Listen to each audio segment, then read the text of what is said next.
설마. 미숙의 심장이 쿵쿵거렸다. 그 남성의 키와 체격, 걸음걸이, 심지어 머리 모양까지 용수와 닮아 있었다. 하지만 거리가 멀어 얼굴은 제대로 볼 수 없었다. 안녕하세요. 황혼입니다. 오늘도 감동적인 이야기로 돌아왔습니다. 이야기 시작합니다. 어디 간 거야? 당신 밥은 굶고 있진 않겠지.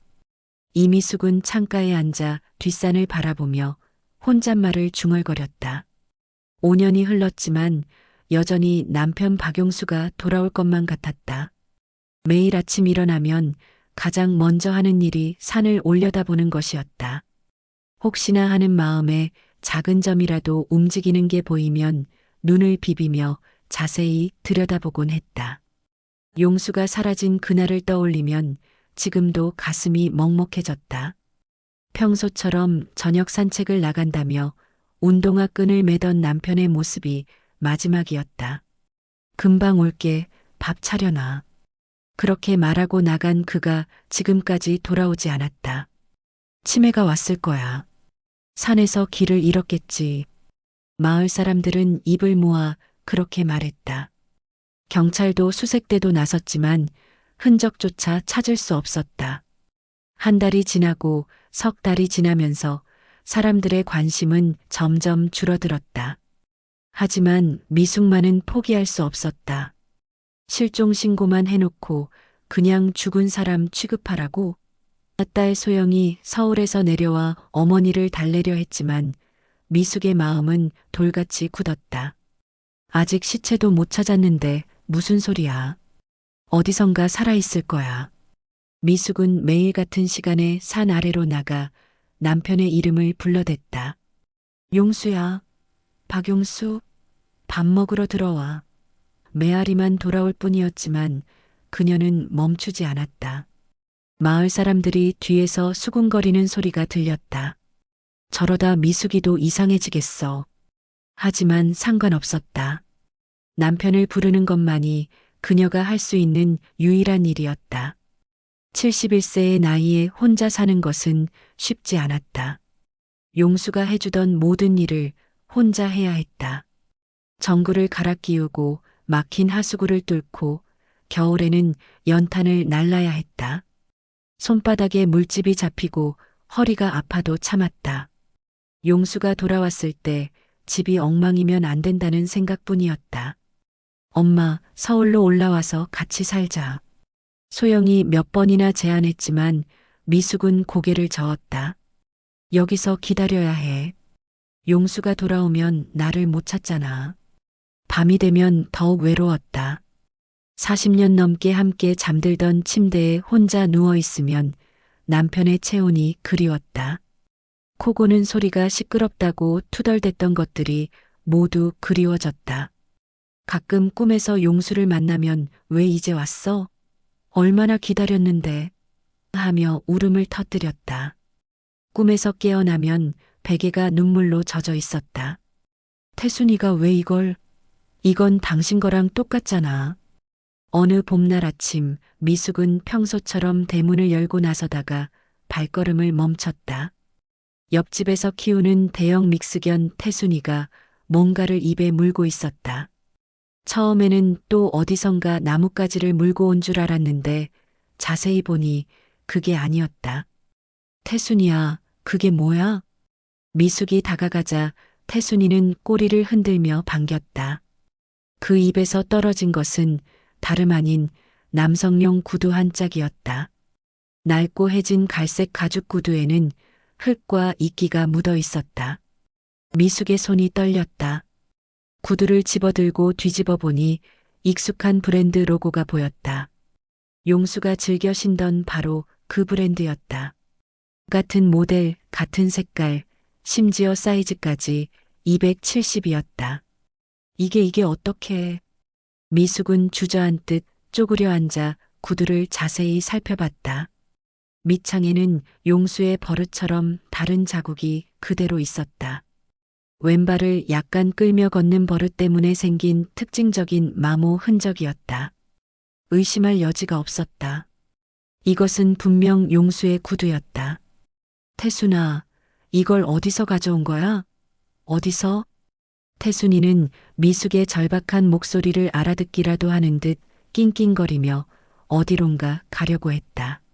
미숙은 서둘러 옆집으로 달려갔다. 아주머니, 태순이가 어디서 이 구두를 가져왔는지 아세요? 옆집 할머니는 구두를 보더니 고개를 갸웃했다. 글쎄요, 요즘 태순이가 자주 어디론가 나가더라고요. 며칠 전부터 혼자 산책을 나가서 뭔가를 물고 와요. 처음엔 장난감인 줄 알았는데 미숙의 가슴이 두근거렸다. 5년 만에 처음으로 남편의 흔적을 찾은 것이었다. 구두 한 짝이지만 그것은 용수가 어딘가에 있다는 증거였다. 태순이가 언제 나가는지 지켜봐 주세요. 저도 따라가 보고 싶어요. 그날 밤 미숙은 잠을 이루지 못했다. 구두를 품에 안고 한참을 울었다. 용수의 냄새가 희미하게 남아있는 것 같았다. 당신이 보낸 신호인 거지? 나를 찾으라고 보낸 거지? 다음 날부터 미숙은 태순이의 행동을 유심히 지켜봤다. 매일 오전 10시쯤 태순이는 혼자 어디론가 나가곤 했다. 주인도 모르게 슬금슬금 담을 넘어 나가는 것이었다. 태순아, 오늘은 내가 따라갈 거야. 얘가 어디를 다녀오는 걸까? 매일 같은 방향이야. 미숙은 태순이를 따라가기로 결심했다. 평소보다 일찍 일어나 태순이가 나오기를 기다렸다. 오전 10시 어김없이 태순이가 담을 넘어 나왔다. 태순아, 천천히 가. 태순이는 미숙이 따라오는 것을 알고 있는 듯했다. 평소보다 천천히 걸으며 가끔 뒤를 돌아보곤 했다. 마치 길을 안내하는 것 같았다. 마을을 벗어나 산길로 접어들었다. 미숙은 숨이 차올랐지만 따라갔다. 이 길은 용수가 자주 산책하던 길이었다. 하지만 태순이는 평소 산책로를 벗어나 더 깊숙한 곳으로 향했다. 여기는 처음 와보는 곳이네. 30분 정도 걸었을까? 태순이는 버스 종점 근처에서 멈췄다. 그곳에는 평화요양원이라는 간판이 붙은 2층 건물이 있었다. 오래된 건물이었지만 정원이 잘 가꿔져 있었다. 태순이는 요양원 담장 아래에서 낑낑거리며 뭔가를 애타게 찾는 듯했다. 마치 그 안에 누군가가 있다는 것을 알고 있는 것 같았다. 태순아, 여기에 뭐가 있는 거야? 미숙은 담장 너머로 요양원 내부를 살펴봤다. 마당에는 휠체어를 탄 어르신들과 직원들이 보였다. 평범한 요양원의 모습이었다. 혹시 용수가 여기에? 하지만 곧 고개를 저었다. 요양원에 있다면 진작 연락이 왔을 것이었다. 그런데 왜 태순이는 이곳에 이렇게 애착을 보이는 걸까? 태순이는 30분 정도 담장 주변을 서성이다가 돌아갔다. 미숙도 따라 집으로 돌아왔지만 머릿속은 복잡했다. 분명 뭔가 있다는 느낌이 들었다. 그날 밤 미숙은 딸 소영에게 전화를 걸었다. 소영아, 엄마가 이상한 걸 발견했어. 무슨 일이세요, 엄마? 태순이가 아빠 구두를 물고 왔어. 그리고 매일 요양원에 가더라. 구두요? 정말 아빠 구두가 확실해요? 내가 40년 넘게 봐온 구두인데 모르겠어? 분명 아빠 거야. 소영은 잠시 말이 없었다. 엄마, 그 요양원에 직접 가보세요. 혹시 모르잖아요. 그러고 싶은데 괜히 이상한 사람으로 보일까봐. 아니에요. 당당하게 가세요. 만약 아빠가 정말 거기 있다면. 다음날 미숙은 용기를 내어 평화요양원을 찾아갔다. 하지만 정문까지 가서는 발걸음이 멈췄다. 만약 용수가 정말 여기 있다면? 아니면 착각이라면? 온갖 생각이 머릿속을 스쳤다. 저 사람 저 등 왜 이렇게 익숙하지? 미숙은 평화요양원 정문 앞에서 한참을 망설이다가 담장 너머로 몰래 들여다보기로 했다. 마침 점심시간이라 마당에는 여러 사람들이 있었다. 휠체어를 탄 할머니들, 지팡이를 짚고 걷는 할아버지들, 그들을 돌보는 직원들. 평범한 요양원의 일상이었다. 미숙은 실망스러운 마음으로 돌아가려던 순간 한 남성의 뒷모습이 눈에 들어왔다. 마당 한쪽 벤치에 앉아있던 중년 남성. 그는 등을 구부정하게 하고 앉아 있었는데 그 자세가 묘하게 익숙했다. 걸어가는 모습을 보니 더욱 그랬다. 왼발을 약간 끌며 걷는 버릇까지 똑같았다. 설마. 미숙의 심장이 쿵쿵거렸다. 그 남성의 키와 체격, 걸음걸이, 심지어 머리 모양까지 용수와 닮아 있었다. 하지만 거리가 멀어 얼굴은 제대로 볼 수 없었다. 저 사람이 용수일 리가 없어. 내가 너무 간절해서 이러는 거야. 스스로를 달래려 했지만 가슴 깊은 곳에서 울리는 직감을 무시할 수 없었다. 그때 태순이가 어디선가 나타나 담장 아래에서 꼬리를 흔들며 짖었다. 멍멍, 멍멍. 태순이의 짖음에 그 남성이 고개를 돌렸다. 미숙은 숨을 죽이고 지켜봤다. 남성은 태순이를 보고 환한 미소를 지었다. 그 미소가 용수와 똑같았다. 태순아, 또 왔구나. 남성이 담장 쪽으로 걸어오며 말했다. 그 목소리까지 용수와 비슷했다. 미숙은 다리에 힘이 빠져 주저앉을 뻔했다. 용수야? 용수야, 나야. 미숙이 소리를 지르려던 순간 요양원 직원이 나타났다. 박 어르신, 산책 시간이에요. 들어가세요. 네, 알겠습니다. 박 어르신? 미숙은 귀를 의심했다. 용수의 성도 박 씨였다. 이제는 확신이 들었다. 저 사람이 용수임에 틀림없었다. 미숙은 서둘러 요양원 정문으로 달려갔다. 하지만 면회 시간이 끝났다며 내일 오라고 했다. 그날 밤 미숙은 한잠도 자지 못했다. 살아있었구나. 정말 살아있었어. 눈물이 그치지 않았다. 5년 동안 죽은 사람 취급을 받으며 살았던 남편이 멀지 않은 곳에서 살고 있었던 것이다. 그런데 왜 연락이 없었을까? 왜 집으로 돌아오지 않았을까? 치매가 심해진 걸까? 아니면 다른 이유가 있는 걸까? 온갖 추측이 머릿속을 스쳤다. 하지만 중요한 것은 용수가 살아있다는 사실이었다. 내일 당장 요양원에 가서 모든 것을 확인해야 했다. 그림자처럼 겹쳐진다. 당신과 그 사람의 모습이. 다음 날 미숙은 이른 아침부터 요양원 앞에서 기다렸다. 면회 시간이 되자마자 정문으로 들어가려던 순간 그 남성이 마당으로 나왔다. 이번에는 정면을 볼 수 있었다. 5년이라는 시간이 흘렀지만 분명히 용수였다. 조금 더 야위고 머리가 휘어졌지만 미숙이 40년 넘게 봐온 그 얼굴이었다. 다만 표정이 예전과 달랐다. 어딘가 멍한 듯했다. 미숙은 몰래 휴대폰으로 사진을 찍었다. 손이 떨려 제대로 찍히지 않았지만 여러 장 찍어서 가장 선명한 것을 골랐다. 원장님과 상담을 하고 싶어요.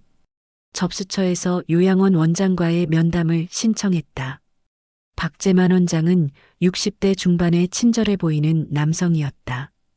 어떤 일로 오셨나요?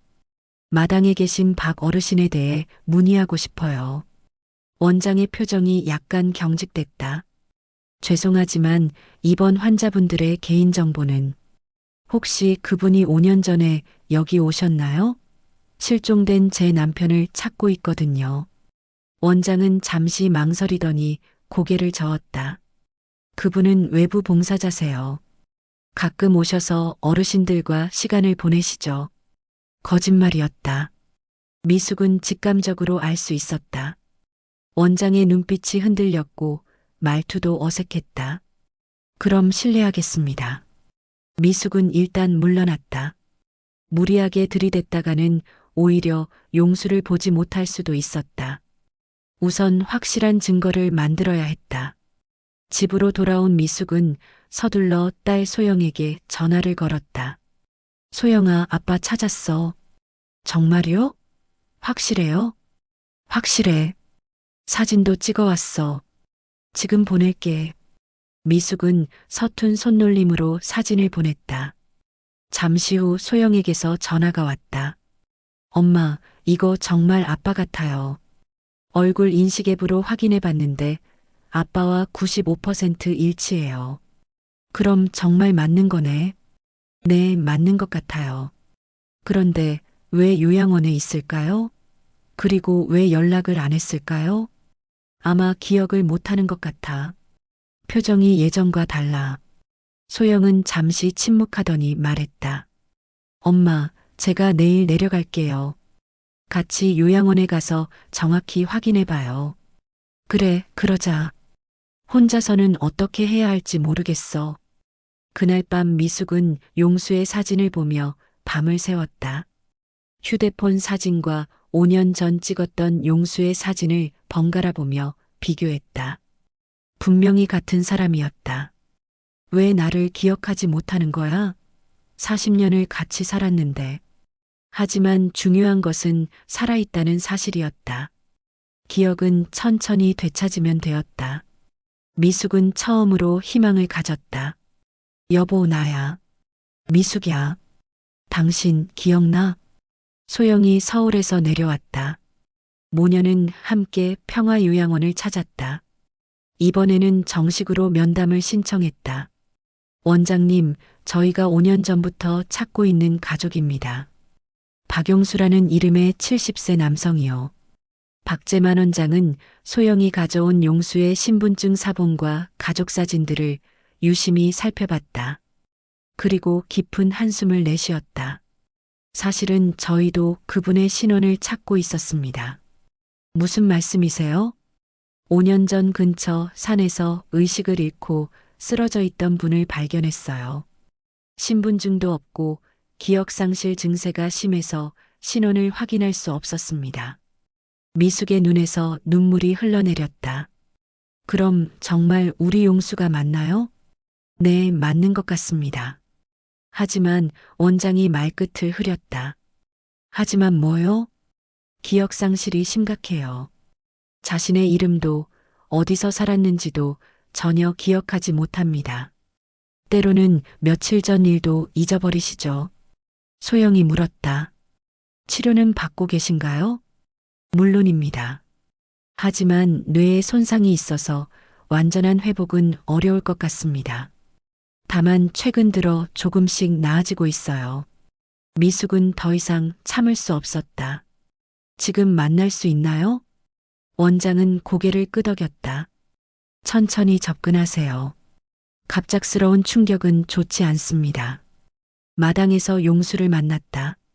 그는 벤치에 앉아 멍하니 하늘을 바라보고 있었다. 미숙은 조심스럽게 다가갔다. 안녕하세요. 용수가 고개를 돌렸다. 미숙을 보는 그의 눈에는 아무런 감정이 없었다. 낯선 사람을 보는 눈빛이었다.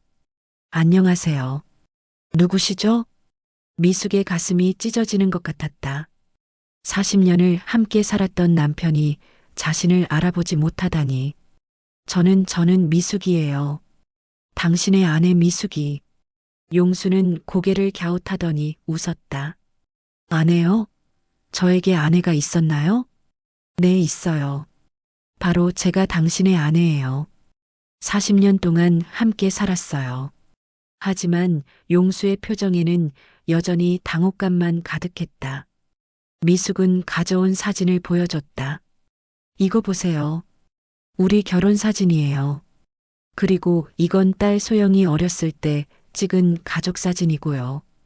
용수는 사진을 오래 들여다봤다. 그러더니 고개를 저었다. 미안해요. 기억이 안 나요. 이 사진 속 사람이 제가 맞나요? 미숙은 울음을 터뜨렸다. 당신이에요. 분명히 당신이라고요. 소영이 어머니를 부축하며 말했다. 아빠, 천천히 기억해봐요. 우리가 함께 살았던 집, 뒷마당에서 키우던 고양이, 매일 저녁 함께 보던 뉴스. 하지만 용수는 여전히 고개를 저었다. 그들에게는 너무나 소중한 기억들이 용수에게는 존재하지 않았다. 괜찮아. 기억이 안 나도 다시 시작하면 돼. 첫 만남 이후 미숙은 매일 요양원을 찾았다. 처음에는 용수가 자신을 경계했지만 점점 친근해지기 시작했다. 오늘도 오셨네요. 네, 왔어요. 오늘은 무엇을 하고 계셨어요? 그냥 앉아 있었어요. 할 일이 없어서요. 미숙은 매일 용수와 함께 시간을 보냈다. 함께 산책을 하고 식사를 하고 이야기를 나눴다. 용수는 과거는 기억하지 못했지만 미숙에 대한 호감은 차츰 늘어갔다. 미숙 씨는 참 좋은 분이네요. 저 같은 사람을 매일 찾아와 주시고 좋은 사람이 아니라 가족이에요. 당신의 아내라고요. 정말 그럴까요? 믿기지 않아요. 미숙은 포기하지 않았다.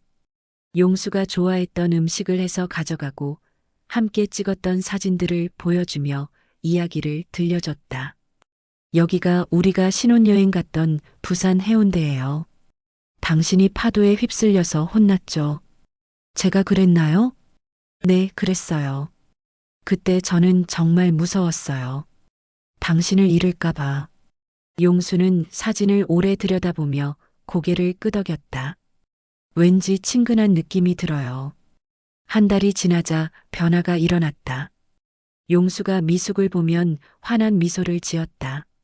그리고 가끔씩 미숙이라는 이름을 자연스럽게 불렀다. 미숙 씨, 오늘도 맛있는 거 가져오셨나요? 당연하죠.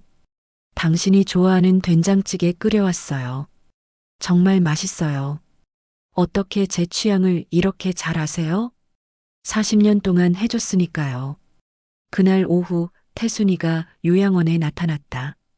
담장 너머로 꼬리를 흔들며 짖었다. 용수는 태순이를 보더니 반가워했다. 아, 태순이다. 어떻게 여기까지 왔어? 미숙이 놀랐다. 태순이 이름을 어떻게 아세요? 글쎄요. 그냥 알고 있어요. 이상하네요. 원장 박재만이 말했다. 기억상실 환자분들이 가끔 그래요. 중요한 것들부터 조금씩 되살아나죠. 미숙의 가슴이 뛰었다. 희망이 보이기 시작했다. 2달째 되던 어느 날 용수가 갑자기 물었다. 미숙 씨, 우리 정말 부부였나요? 네, 그래요. 그럼 왜 제가 여기 있죠? 집은 어디 있어요? 미숙은 차근차근 설명했다. 5년 전 산책을 나갔다가 실종됐다는 것, 그동안 자신이 얼마나 찾아 헤맸는지를. 제가 그랬다고요? 정말 죄송해요. 괜찮아요. 이제 찾았으니까 집으로 돌아갈 수 있을까요? 물론이에요. 언제든지. 하지만 원장은 조심스럽게 말했다. 아직은 지켜봐야 할 것 같습니다. 갑작스러운 환경 변화가 좋지 않을 수 있어요. 미숙은 조급해하지 않기로 했다. 용수의 회복이 더 중요했다. 3달째 용수에게 변화가 일어났다. 어느 날 미숙이 요양원에 가자 용수가 먼저 달려왔다.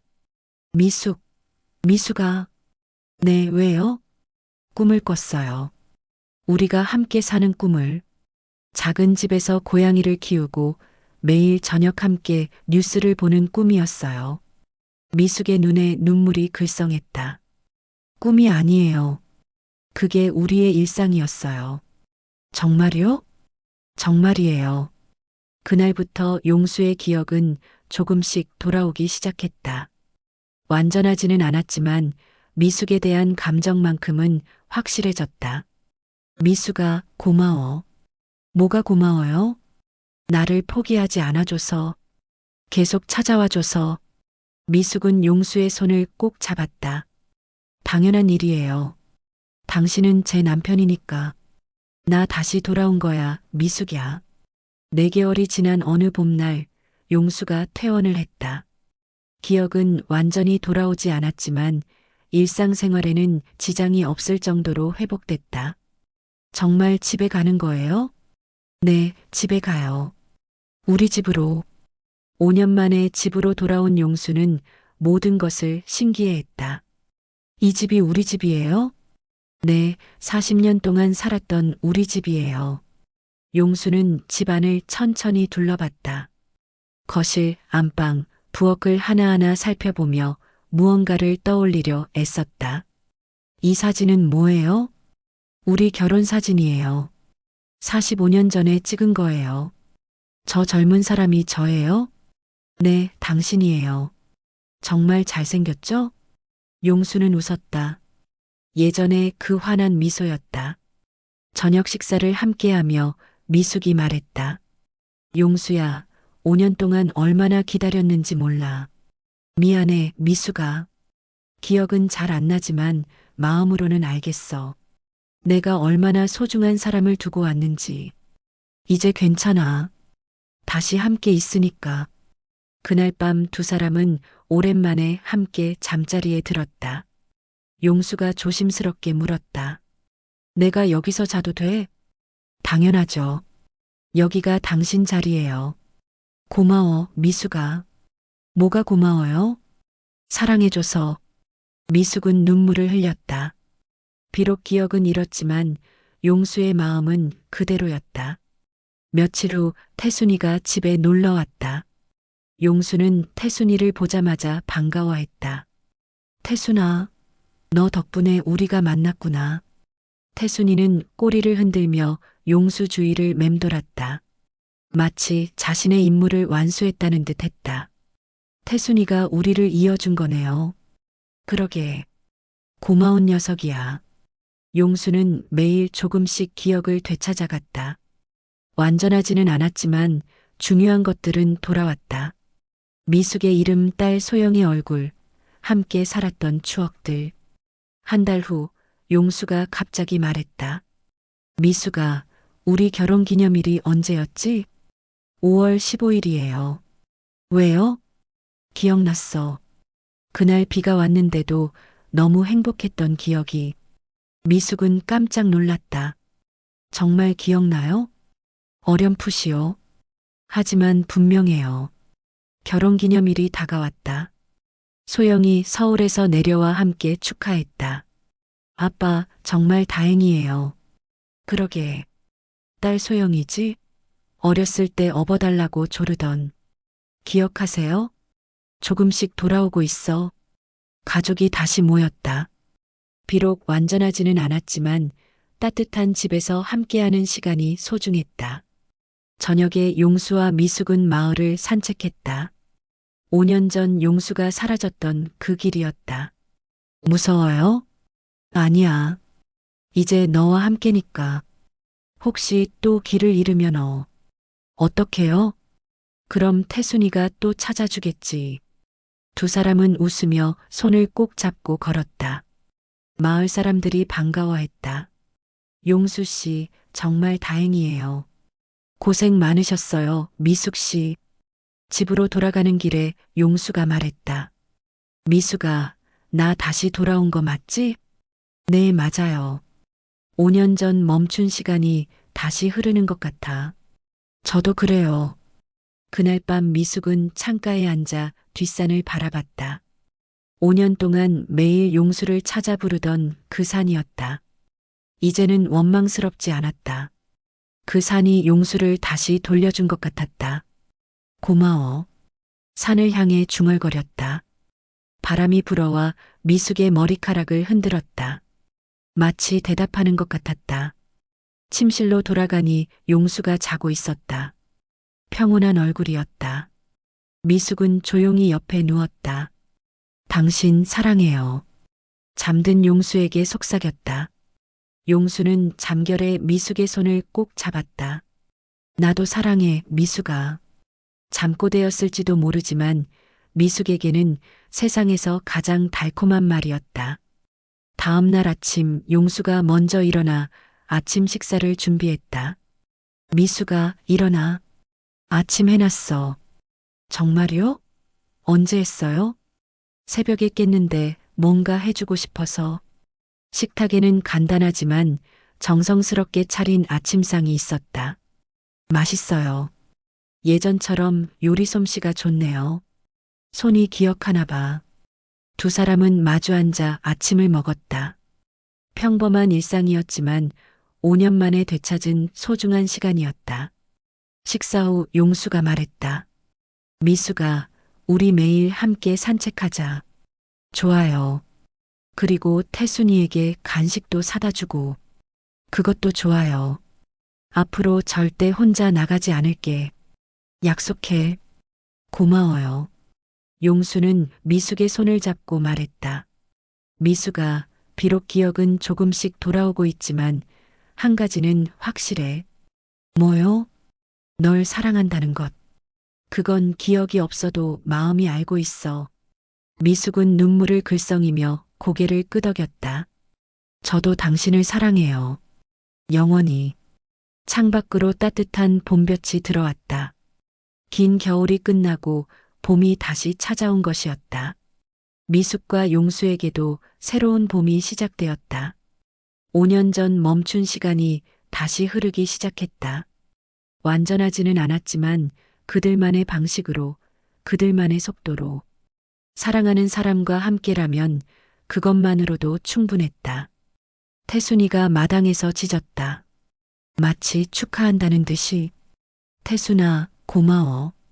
미숙과 용수는 함께 태순이를 보며 웃었다. 그들의 사랑을 이어준 고마운 친구였다. 봄날은 다시 왔다. 그리고 이번에는 영원히 머물 것 같았다. 5년의 기다림 끝에 되찾은 사랑. 기억은 사라져도 마음은 영원하다는 진실을 일깨워주는 이야기. 때로는 가장 작은 존재가 가장 큰 기적을 만들어낸다. 시청해 주셔서 감사합니다. 재미있게 보셨다면 구독과 좋아요 부탁드리며 댓글로 사연도 보내주세요. 지금까지 황혼이었습니다.